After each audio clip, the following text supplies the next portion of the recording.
Hello, peeps. Chromium Cheeto's my name, but most call me Andrew, or Ace for some. As you can all guess, this is my first attempt at making a video for my YouTube channel. So don't be surprised if this video shows the finger marks of a complete noob. If you enjoy this video, wonderful, because I would love to do more and maybe improve on my skills. With that out of the way, let's talk about Scooby-Doo. Where are you? We got some Scooby-Doo is certainly a classic that children, adults, and man-children remember fondly of when it comes to the wonders of youth. Created by Hanna-Barbera in 1969 for the TV show Scooby-Doo, Where Are You?, the show basically launched a franchise that will span decades, genres, and even forms of entertainment, as well as establishing the Hanna-Barbera brand as a pioneer in the animation industry during its time. Well, besides the Flintstones, Yogi Bear, Johnny Quest, the Jetsons. Get on with it! Alright! Sweet pomegranate Jesus, the impatience of some people. The point is, Scooby-Doo is essentially as much an American icon as Mickey Mouse and Bugs Bunny, so of course corporate media will exploit the shit out of it with more TV shows, TV movies, and of course, giving Scooby-Doo the devil incarnate in the form of a nephew named Scrappy-Doo. But the reason we are here today is a certain N64 games that I remember fondly from my childhood. And you know, when the phrase remember fondly from my childhood is uttered, it almost certainly means that my memory of this game is completely and horribly wrong. I was 8 when this game first came out, and let me tell you, I was a very naive lad. Having my mom pay full price for this was completely worth it at the time, as I found it to be challenging, exciting, and it was based on one of my favorite TV characters, so I never thought it to be a simple mediocre slice of poo designed to trick the average dim-witted child with the allure of branding. So, why is it bad? Well, let's start at the beginning. I should probably mention it has an episodic format, with the first 3 episodes being retellings of certain episodes from the Scooby-Doo show, with the first being What a Night for a Night, the second being That's No Ghost, and the third being A Tiki Scare is No Fair. Yeah, I know, it was the 60s, it was basically a requirement to be cheesy. The final episode is basically an original for the game that's about the common thread that connects the previous cases together, our Necros. While I will admit it is a bit of a nice touch to attempt to have a common thread, really comes across as lazy, particularly as they only mention the Necromancer, Necros once per episode. As for the rest of the game, well, it's a mixed bag, really. The first thing that grabbed my attention is the camera. It comes off as a poor man's version of Resident Evil, with fixed angles, although unlike Resident Evil, this one is worse. For example, the camera tends to transition pretty damn awkwardly when you move from one area to the next. And since the directional input is based upon the direction of the camera is facing, more often than not, the character will go in the opposite direction than I intended when I enter the next screen. I can't tell you how many times I lost health whenever I'm in a chase sequence because the camera angle changed the input. I will end up running into walls, going off course, or even end up running into the monster. Even with all that though, running through the first episode was a fucking breeze.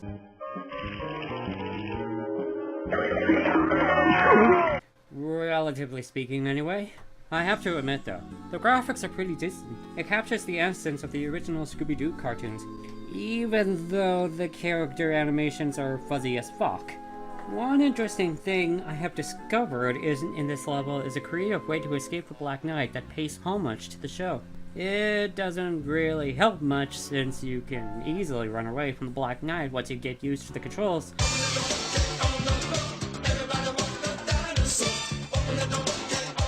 I should probably mention that there are 2 ways to refuel your health.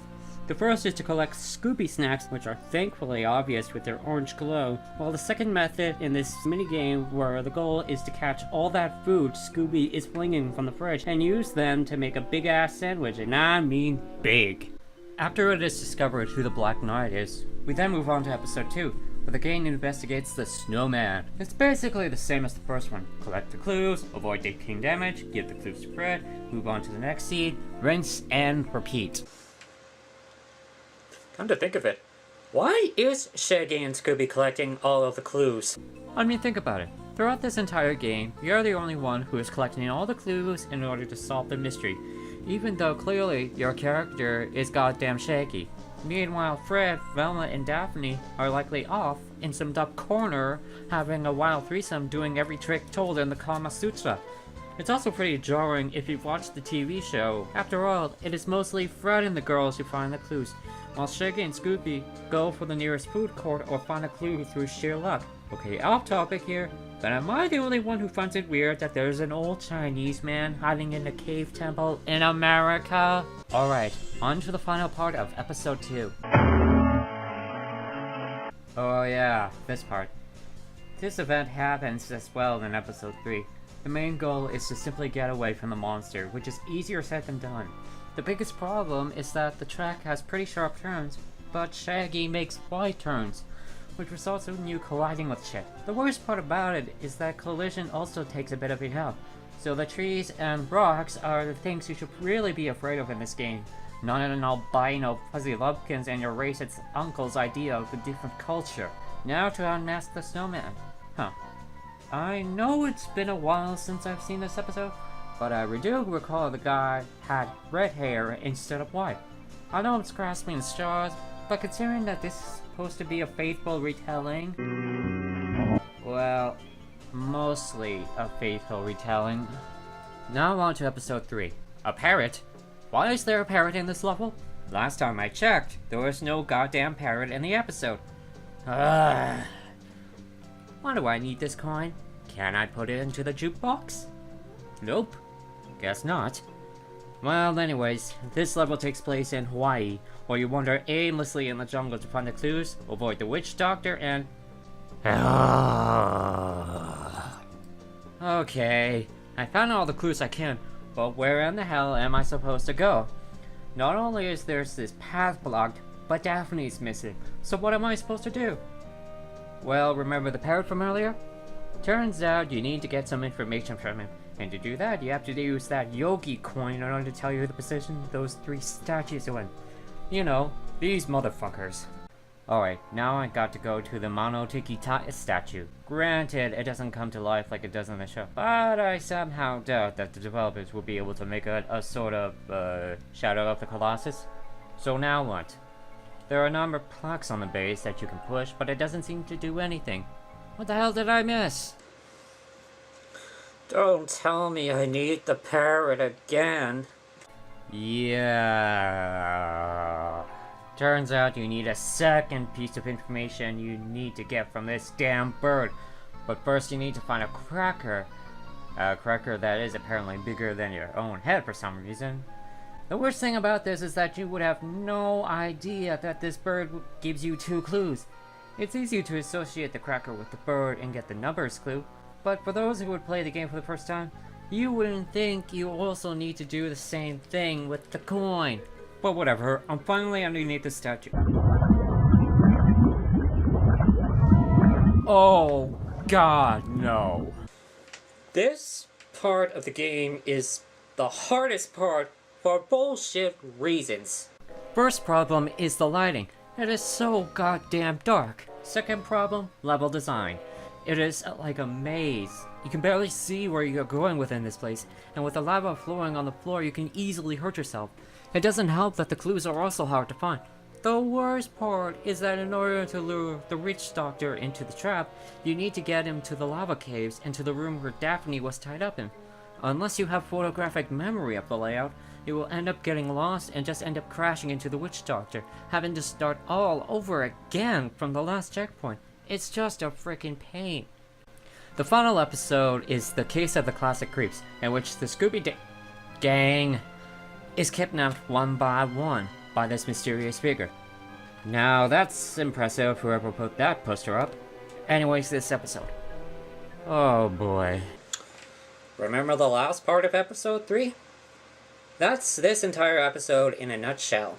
Poor lighting, which makes a lot of the rooms hard to navigate, hard to find clues, nearly everything taking your health, and since this is the final episode, of course the difficulty is ratcheted up to 10. What do I mean? Well, for starters, there are a lot more clues scattered throughout the area than all the past levels combined, And for some reason, there are even puzzles in this place. For example, the first puzzle involves 4 big mouth Billy bases, in which you have to arrange them on the wall from smallest to largest, in order to open a super secret passage. After entering the passage, you...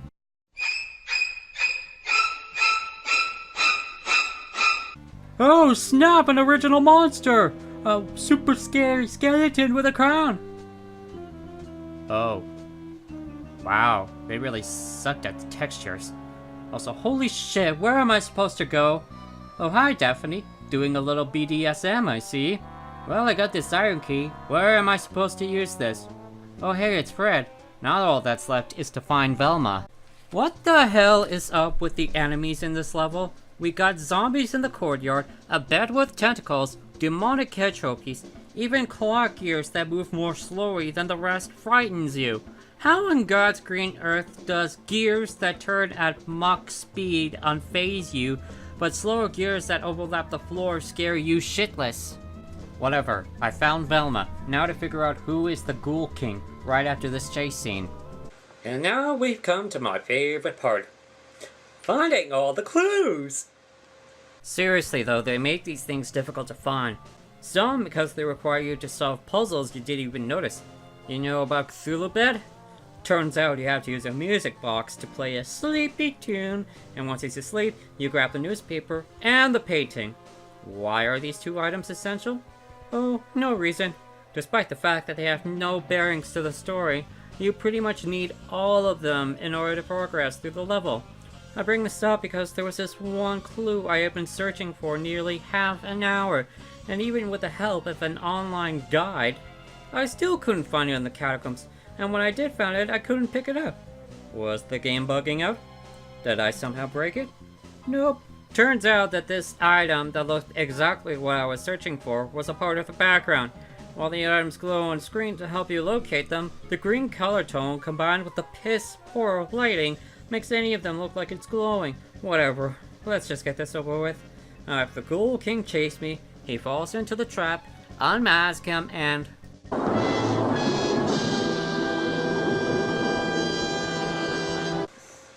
Wait, who is this guy? Rex Necros, International Criminal Mastermind. Really? They shoehorned in a character for one scene as the mastermind just to tie all the other cases together? What a letdown to this game. Though, to be fair, I wasn't expecting much from this. Scooby-Doo. The funny thing is that despite this game costing $60 when it was released, the game is ludicrously short. It took me nearly 4 hours to beat the game because of the artificial challenges this game used. But if you know what you're doing, you can literally beat this game within an hour tops. That literally means I paid $1 per minute for this game. But what do you expect? I was an idiot at the time, so of course I would have known and better. This is Andrew signing off. Once again,